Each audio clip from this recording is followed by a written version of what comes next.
Right now, somewhere in your memory, there might be a moment that never actually happened. Not a dream you half remember, not something you're unsure about. A specific, confident, fully formed childhood memory with a location, a feeling, maybe even a small, that your brain invented from scratch. Today, you're going to find out whether you've got one. This is your test. Don't skip to the end. The result only works if you watch the whole thing. We trust our memories because they feel like ours. They feel personal, intimate, earned. When you picture something from your childhood, it doesn't feel like a guess. It feels like truth. But here's the uncomfortable reality. The feeling of certainty and the fact of accuracy are two completely different things. Your brain doesn't care whether a memory is genuine. It just cares whether the story holds together. A psychologist named Elizabeth Loftus spent her career pulling at this thread. She wasn't interested in dramatic amnesia cases or people with unusual conditions. She was interested in perfectly ordinary people with perfectly ordinary minds, doing something perfectly ordinary, remembering their lives. And what she found wasn't comforting. Before we get into it, I want you to pick a childhood memory. Anything. A moment from primary school, a family holiday, a birthday. Something you'd swear on was real. Got it? Right. We're going to come back to that. Picture a university psychology lab in 1995. Loftus and her colleague, Jacqueline Pickrell, are staring at a stack of questionnaire. They've been working on something that, on paper, sounds almost too modest to matter. Here's the setup. They found 24 participants. For each one, they contacted a close relative, a parent, an older sibling, and asked them to describe 3 genuine childhood memories involving the participant. Things that actually happened. A scraped knee, a trip to see relatives, getting caught doing something cheeky in the garden. These 3 real memories went into a booklet. Alongside them, the researchers added a 4th story, completely invented.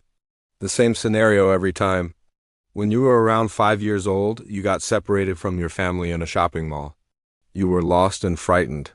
An older man or woman, a stranger, noticed you crying and helped you until your family found you. That's the whole thing. No elaborate fiction, no wild claims. Just a plausible, unremarkable, forgettable kind of event that most people could almost imagine having experienced. Participants were given the booklet and asked to write down whatever they could recall about each memory. Then they came back for 2 more sessions. Each time, the researchers gently encouraged them to concentrate harder, to try and retrieve more detail. Now pause for a second. Think about how clear the setup was.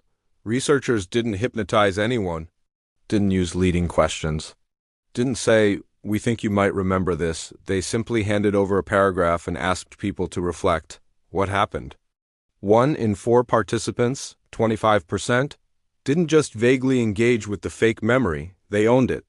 They generated new details the researchers had never provided. The smell of the place, whether it was busy that day, specific things the stranger said to them. One participant described the elderly helper as a really kind old man in a flannel shirt. No one had mentioned a flannel shirt. That came entirely from inside the participant's own mind.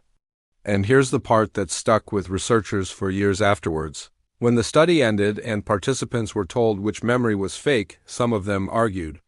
Not out of embarrassment, out of genuine conviction. The memory felt so real that the idea of it being fiction seemed more unbelievable than the fiction itself. Let's talk about what's actually happening in the brain when this occurs. Your memory isn't stored like a document on a hard drive, complete, intact, waiting to be opened. It's stored more like a rough edit of a film that was never quite finished. There are scenes missing, some audio is gone. The lighting in certain shots is wrong. When you go to remember something, your brain runs the edit. And where the footage is missing, it doesn't leave black screen. It sources material from somewhere else. Similar experiences, things you've been told, images you've seen. It patches the gaps so smoothly that you never see the join. This is the misinformation effect, Loftus's core finding. Introduce a new detail into someone's environment, even casually, and the brain may absorb it and incorporate it into an existing memory without flagging it as an addition. The shopping mall story worked because it was plausible. Your brain heard it and thought, this is the kind of thing that could have happened to me.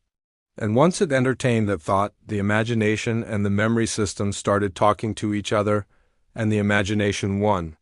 What's particularly striking is that this isn't rare. Researchers who tested similar false memory implantation methods across different groups found rates hovering around 22%, roughly 1 in 5 people consistently across varied cultural contexts and age ranges. The brain's willingness to fill its own blanks isn't a glitch in a few unusual individuals. It's a feature of how human memory fundamentally operates. The confidence you feel when recalling something, that's not a measure of truth. That's just how retrieval feels. Real or constructed, it arrives with the same weight.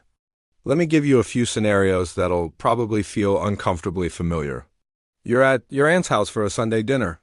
Someone mentions a holiday you all went on when you were 7. They describe the caravan park, the rain, the boredom. 2 weeks later, you find yourself remembering that holiday, and in your memory there's a specific sound. The rain hammering on a metal roof at night. It's vivid, it feels real. But did you actually hear that sound at 7 years old? Or did the dinner table conversation give your brain the raw material, and your imagination built the rest? Or consider this. You've seen a photograph of yourself as a toddler standing in a particular place, maybe a park, maybe outside a relative's house you never visited again. You have a memory of being there. You remember the feeling of the grass, the brightness of the day. Except the photograph was taken before you were old enough to form lasting memories. What you're remembering is the photo translated by your brain into a first-person experience, complete with physical sensation. Now, here's where this stops being just interesting and starts being genuinely important. Courts in the UK and around the world have grappled for decades with how much weight to give eyewitness accounts. Juries tend to find them compelling. A person sitting in the witness box, clearly sincere, describing exactly what they saw, it's powerful. But follow-up research building on Loftus's work has demonstrated repeatedly that memory is not a reliable recording device, even for dramatic events. The way a question is worded during a police interview, exposure to media coverage before a statement is taken, being shown photographs of suspects. All of these can silently alter what a witness believes they genuinely saw, and they'll never know it happened. Confidence in a memory tells you nothing about whether that memory is accurate. All right, the memory you picked at the start of the video, let's look at it properly. Bring it to mind now, hold it there.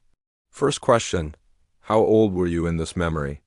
The younger you were, the more cautious you should be. Autobiographical memory before the age of about 7 is especially porous. Second question, is this a story you've heard told by other people, parents, relatives, many times over the years? Because each retelling is an opportunity for new details to enter the memory and quietly settle in. Third question, and this is the important one, how clean is it? Does it feel edited? Does it have an atmosphere, a sense of narrative tension, a clear emotional arc? That clarity is suspicious. Genuine early memories are usually patchy. They're sensory fragments, a color, a sound, a feeling, not scenes with establishing shots and satisfying conclusions. The more it resembles a story someone told you about yourself rather than an experience you lived through, the more carefully you should hold it. This isn't to say the memory is definitely false. It's to say your certainty about it is not evidence that it happened. Those are two very different things. Elizabeth Loftus didn't just run a clever experiment. She changed how we understand what it means to remember. Memory isn't a window into the past. It's a door your brain builds fresh each time you open it, using whatever materials are available. If this video made you question something you'd never thought to question before, that's exactly the point. Drop a comment with what came up for you. I read every single one. And if someone in your life is absolutely certain about a memory they've held forever, send this their way. It might just shake something loose.